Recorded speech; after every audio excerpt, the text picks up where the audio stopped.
সুরুত দালালের চক্করে পড়ে কানাডা যাওয়ার কথা বলে 6 লক্ষ টাকা একদম ধরা খেয়ে গেছে। এদিকে 6 লক্ষ টাকা সুইদা করে টাকা নিয়েছি, এই 6 লক্ষ টাকা রিস্কা চালায় শোধ করা লাগবে। এদিকে যাত্রীও নাই। এ খালি কান্দাপাড়া দিবেন? হ্যাঁ মামা যাবো। কান্দাপাড়া কোন জায়গা? কান্দাপাড়া বর্তলা। হ্যাঁ চিনি চিনি, ওঠেন ওঠেন ওঠেন। ভাড়া কত?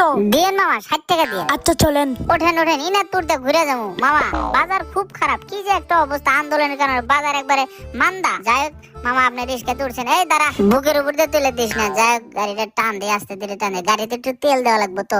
যাই হোক উঠা পড়ি, পড়ে গেছি। মা আপনি নতুন নাকি? কি কোন মামা নতুন? আপনি তো ড্রাইভারই চেনেন না। আমি যুদ্ধের সময় থেকে আমি রিস্কা চালাই। আপনি চুপ করে বসে থাকেন, আমি একটা গান ধরবো। রিস্কাওয়ালাই আমি রিস্কা চালাই ঢাকা শহরে, আমার রিস্কায়, আরে আমার রিস্কায় কত মানুষ অলি গলি ঘুরে। মামা বান্দরের মতো লাভ দেন, ভাড়াটা দেন। এই নেন ভাড়া নেন। দেন দেন দেন, ঠিক আছে মামা যান তাহলে।